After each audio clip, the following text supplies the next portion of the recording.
Hello guys, welcome to session 4 of KCET 1 short series. Today's topic will be motion in a plane, and before I start, I'm not using a writing pad, I'm using a mouse, so yeah, I'm sorry for the bad handling when I'm writing. I'll be starting with vectors because it's an essential component of the chapter. You have to know about vectors. So the first thing is triangle of vector addition, where if there's a vector like this A and then there's a vector like this vector B, and if there's a vector like this vector C, then it can be given by A plus B is equal to C. And then the next one would be parallelogram law of vector addition. As you can see, it turns out to be coming out as a parallelogram over here. When you extend it, it's like a parallelogram, so yeah, that's why it's called so. And in that case, you can write the same thing, but it's for a different order. And next thing, let's say there's a vector a1 and then there's a vector a2, and then there is like a vector resultant vector a. Like there's a resultant vector a, and the angle between a and a1 is theta. Keep it in your mind. And the angle between a1 and a2 is phi. In this case, the resultant vector a would be given by this formula, and the result and tan theta, which is the angle between a1 and a, where a is the resultant vector, is given by this formula. So yeah, and next one would be Lami's theorem or sine rule. So for a triangle which is given in this fashion, please ignore the a over here, where capital ABC are the angles and small ABC are the sides, which can be also replaced by vectors. In this case, it's used for speed solving. It's given by this. So this is something that you have to know. And finally, we'll be coming to dot product and cross product. By the way, entire vectors will be taught in class 12 mathematics properly. This is just a basic, so that you have to know. I've just covered the basics that you have to that is required. So as you might know, vector is something which has magnitude, direction, but another important point is it should also obey triangle law of vector addition. So yeah, dot product between a dot b dot product of a and b is given by the product of their magnitudes into the cosine of the angle between a and b. So cos theta, where theta is angle between a and b. Similarly for a cross b, which is the cross product between a and b, we have to write it the same way. And here another additional term is n cap, which is the direction vector, which can be given by right hand rule. You can watch videos on YouTube regarding right hand rule, because I don't have a way to represent it out here and I don't want to like show a shabby representation of it. Another thing that you have to know is in questions, if they mention that the vector a is perpendicular to vector b, then you have to automatically write this a dot b, the dot product between a and b, is equal to 0, and it's fairly obvious because cosine 90 would be equal to, or cos 90 degree would be equal to 0. So yeah, this is like a point that you have to know. I finished vectors, the basics required for it. Now I'll be moving on to oblique projectile. From here the actual chapter starts. So let's say there's an object which is projected at an angle theta with respect to the horizontal. So the terms that you have to know is h max, which is the maximum height of the projectile. So it follows this trajectory. As you can see, it comes and lands over here.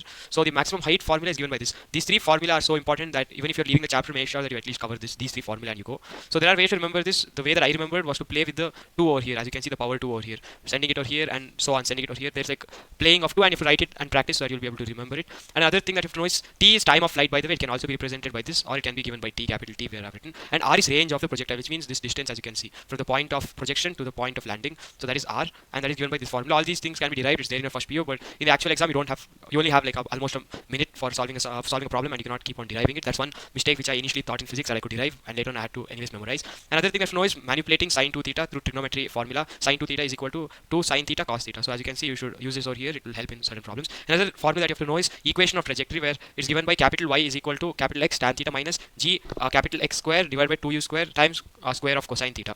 So yeah, this is another important thing you have to know. Another thing that you have to know is, as you can see, time of flight is 2u sine theta by G, which means the time that it takes to reach like this inclination, and the time taken to reach the bottom declination can be added like this, as you can see over here. U sine theta plus u sine theta, u sine theta divided by G plus u sine theta divided by G. When you add them together, you'll be getting a time of flight formula. That's another important point that you have to know. Next point would be horizontal projectile. So let's say there is like a tower like this, and then it's of height h, as you can see I mentioned, and a projectile is launched horizontally with initial velocity u, and this would be the range. All the terms are similar when it comes to the symbols. I've used the same symbol throughout, but one thing that you have to know is 2D motion is basically 1D plus 1D, which means x plus y axis in this case. So which means for all the terms, let's say u or acceleration or velocity or s, everything should be replaced with x and y, and then you have to mix merge them together. So as you can see, for the same thing you should write ux. Initial velocity x over here, along x is nothing but u itself, because you have horizontally projected it, whereas y it would be 0 because the component along y axis is 0. Similarly, there is no drag force over here. That's why the acceleration along x-axis. Remember, I'm talking about x and y over here, x and y-axis. So y-axis, as you know, there is gravity acting, so minus g. And range given by the formula s is equal to ut plus half at square, as you know from equation of motion. Over here, one thing that you have to know is s can be replaced with x. As I told you, you have to replace with the x and y component. Ux would be nothing but u itself. So yeah, this can also be written as u itself because that's the horizontal projectile. T would be time of flight, and half at square, the entire term would become 0, as you know, because a should also be written as ax, and ax over here is 0, as you can see. So the formula for range over here is something that you have to remember for horizontal projectile. And also for, let's say, a couple things where you have to use minus h for along. You have to use the similar rule for direction. The upward would be considered as positive and the downward would be negative. So use minus h when it comes to using the same s is equal to ut plus half at square or other formula, but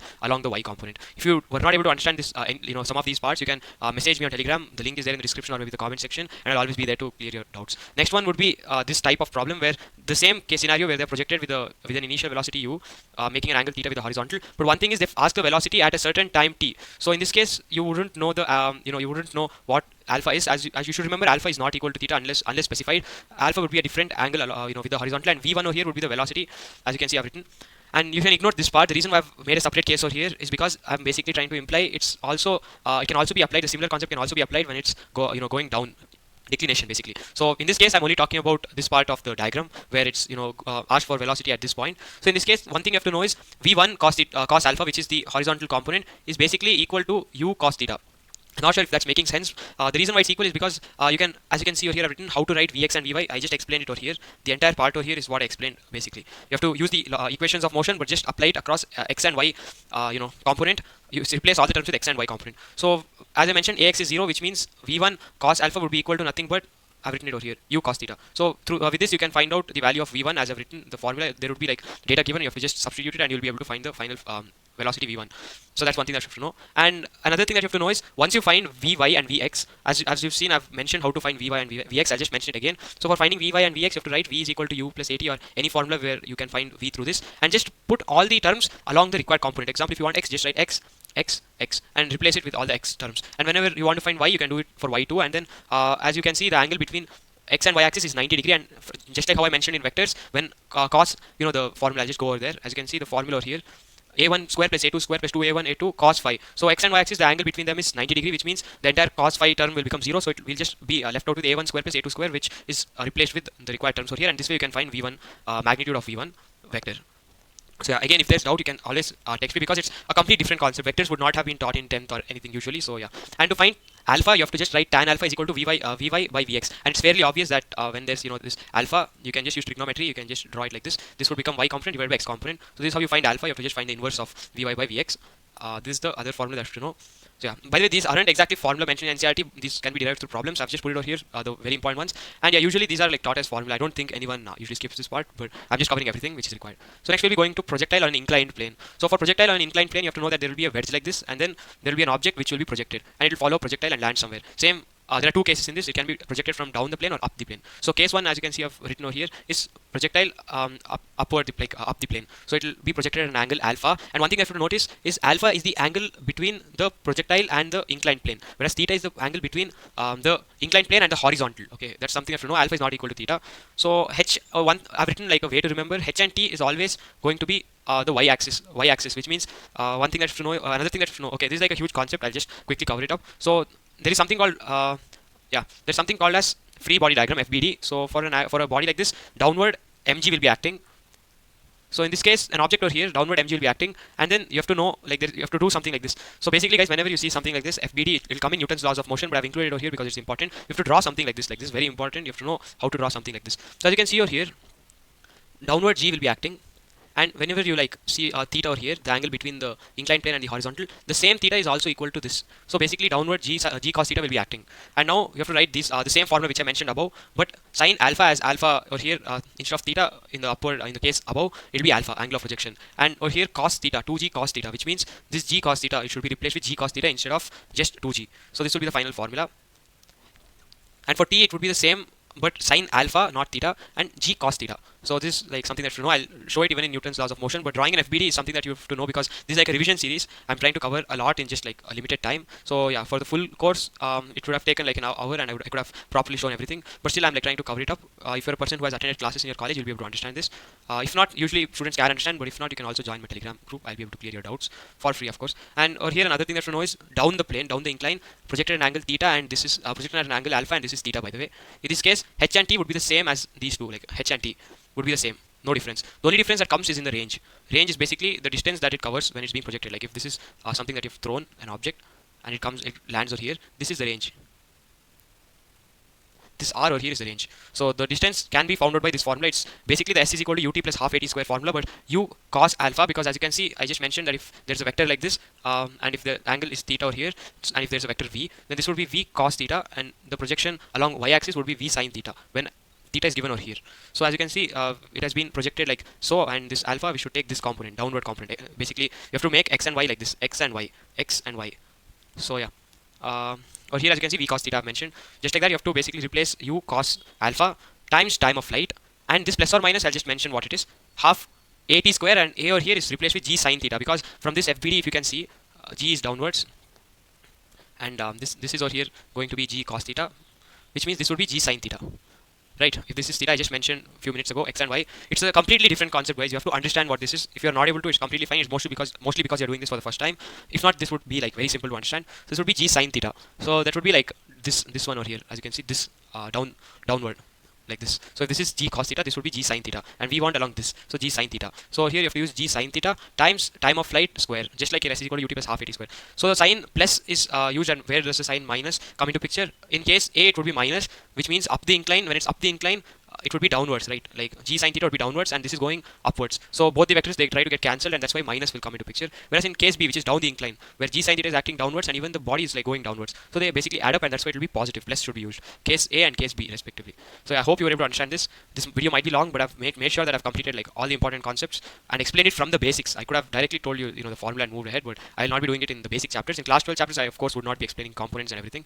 So now you should be able to apply it for a certain type of problems. For example, let's say a cart is going with its velocity ut, which means trolley, velocity of the trolley, and an object is projected at u with theta respect to the horizontal. In that case, you should again draw x and y component. It would be u cos theta and u sin theta. So for h and t, the formula would remain the same as in I've mentioned in the case over here. H and t formula would be the same from this, because over here it's not inclination or anything to include cos theta or something like that. Over here it's direct h and t same from the fourth point or something, but range, however, would be r is equal to ut, which I know is still going to be the same as in horizontal projectile. But one thing that you have to know is it would be u cos theta plus u trolley, because the trolley itself is moving, and upon that you have thrown it with u cos theta. Were you able to understand? Like u cos theta plus trolley. So both together, when you sum it up, it will be u cos theta plus u trolley times t. So this will be the final formula, the final form of it. So I'll be highlighting that one. You can rewind the video if you're not able to understand. So as you can see, the topics, there are like still a couple more topics actually, but I'll be trying to complete it. So next one would be Rainman type problems. So Rainman problems can be explained very simple, in a very simple fashion for CET. A person is going with velocity, and we'll call it as Vm. By the way, everything over here needs to have vector notation, because over here the signs are very important. If you mess up the signs, your problems are messed up, are going to get messed up. So Vm is going to be velocity of the man, and Vr would be velocity of the rain. It's falling down, velocity of the rain. But however, when you are running, the rain won't fall straight, down, right? It will fall at an angle. So this means when it's falling at an angle, it will seem to fall at an angle. Just visualize yourself running when rain is falling, when it's raining, and then you can, if you're able to visualize, the rain will come at an angle, which means you have to hold your umbrella also at an angle, and that's why they ask you this angle. This is umbrella. Assume this is umbrella. They'll ask you for this angle. So to figure that out, it's a very simple procedure. Write velocity of the man in vector notation, write velocity of rain in vector notation, and just write VRM. Very important, remember this. VRM, which means velocity of the rain with respect to man. I've explained relative motion in my previous lectures, is equal to VR minus VM. It's directly a formula. VAB is equal to VA minus VB from previous lecture. And then after you find this, you'll be able to get like a vector A I cap plus B J cap, or it could be minus A I cap minus B J cap, or A I cap minus B J cap. It could be anything, but you have to basically get something in this notation. Now, as you know, I cap is basically along x axis, and J cap is along y axis, and K cap is along z axis. But here we're only talking about x and y axis. So you have to basically write A I cap. As you can see, it's plus A I cap, so it's positive x axis, plus b j cap, which means it's along positive y axis. And one important thing is you have to basically do something, draw a straight line and write theta. Everything over here is going to be directly mathematical. So when it's something like this, theta is over here. Of course, this b would be coming over here, and a would be over here. So what's tan theta? It's basic b by a. So here you can find tan theta, which is the angle required for by the person to hold the umbrella. So at theta angle, the person should hold the umbrella. Like the same thing, if it comes out as minus a I cap minus b j cap, you have to make sure that minus is accounted, and you have to take it down and left, like the direction, and you have to put theta like this, and you can put theta over here, and you can find tan theta. So I hope you're able to understand. It's fairly a huge topic to digest when you're doing it for the first time. Otherwise, this would just seem like I'm over elaborating. A lot of them might feel like it. This is another type of problem which typically won't be asked in KCET, so I won't be going in depth. Actually, like a lot of cases come under this. For example, least time taken to cross the river, or many concepts like that. So that's something that's to know, that I'll not be doing it in depth. I'll be doing only what's required over here, or something for understanding. It's basically just like the Rainman problem, but over here there are a few notations that you have to know. So let's say there's a river. I'll just draw it over here. Let's say there's a river, and then you're trying to swim. If you try to swim in a straight line, you actually won't be going in a straight line, because the river will be flowing, so it will push you over here, and you'll end up going like this. So even though your path should have been like this, you end up going in this path, which means there is like a small drift. Can you see it? There's a small drift x. I hope you're able to understand. So to make sure that this drift won't happen, what you'll do is you'll try to swim like this, so that even when the river pushes you, like I'll draw it again, you try to swim like this, so that even when the river is like going in this direction trying to push you, you'll end up somewhere in the path that you wanted. Because you'll move like this, and you'll end up going straight or something similar. So let's say you end up going like this, and this is the straight line that you have to draw. So VR is basically velocity of the river. As you can see, I've mentioned it over here, velocity of the river. And then Vs is velocity of the swimmer, which means this velocity that is you'll be going in, the path that you'll be going in. But the path that you actually went was this. So that is called as VSR. So I've written it over here. Vs is velocity of swimmer, the path that you went in. VR is velocity of the river, the velocity of the river is itself. VSR is the velocity of the swimmer with respect to the river. and this is the path that you initially went in, so that you can like you expected the river to push you this side and you'll end up going straight. So here the formula that you have to know is basically going to be speed is equal to distance by time, and v over here, the w over here is width of the river. So for finding time you have to basically write distance by speed, or and yeah, the distance is given by v, the w, where w is the width of the river. Now what about speed, you might ask? So basically you have to write the vector notation vsr, write theta, and then this would be velocity of the swimmer, which you can ignore, and this will be velocity of the river. So if you want to cross the river which is along y-axis, the width is along y-axis, right? Like yx, write the yx to avoid confusion. You have to only consider the y component. And here, what's the y component? I just mentioned that whenever the theta is like given like this would be vsr cos theta. Right? This would be vsr cos theta. If you can see, it would be vsr cos theta. So you have to basically write w by speed, and speed over here is vsr cos theta. I hope you're able to understand. Now for finding, let's say, x drift, you can solve this as an exercise by yourself. So you should write speed is equal to distance by time, and what we want distance this time, which is x. So we'll write x is equal to speed into time. Time we basically found by finding this formula here. This is nothing but time, the one which I highlighted just now in pink. And what about speed? Speed, this time what we have to do is we have to consider x-axis, because the distance is along x-axis. This time it's along x-axis, as you can see, it's along x-axis, not like the width which was along y-axis. Which means we want only the x-axis component, which means vsr sine theta. But there is also velocity of the river. So vsr sine theta minus velocity of river magnitude. We want the positive value because distance can never be negative. So once you find the positive value, let's call this value as y, or let's call this value as v net. So what we do is we write s over here as v net, and time over here which was derived by this. So yeah, that way you'll be able to find the drift. You can similarly apply, that's why I've written so on over here. You should similarly apply the concept for finding the other values, and that way you'll be able to proceed. So yeah, this was like a lot to teach, because I taught from the basic, like teaching even how to take the components, which usually would not be taught at all in the lectures because it takes a lot of time. This lecture might go to 15 minutes also. That's because I taught you guys from the basic. So yeah, I hope you don't feel that I've extended the session. If you are a person who had attended your last 11 topics properly, this would have seemed like very easy and over elaborative. So next one would be circular motion, but remember this circular motion in a plane, which means only the part which is given in NCERT. There is an additional topic which comes in Newton's laws of motion, like banking off road and all that, which I'll be covering in Newton's laws of motion. So here there are like few basic formulas that you have to know. Let's say there's a circle, and then this is the radius r. Then as you know, this distance can be given by s, and if this is theta, then theta is going to be equal to we should write s as theta times r. And if you differentiate this, it will become velocity is equal to omega times r, where omega is going to be the angular velocity, and alpha is going to be the angular acceleration. If you differentiate this above expression again, it will become at is equal to r times alpha. The reason why r is not changing or disappearing is because it's like a constant. Radius will never change of a circle.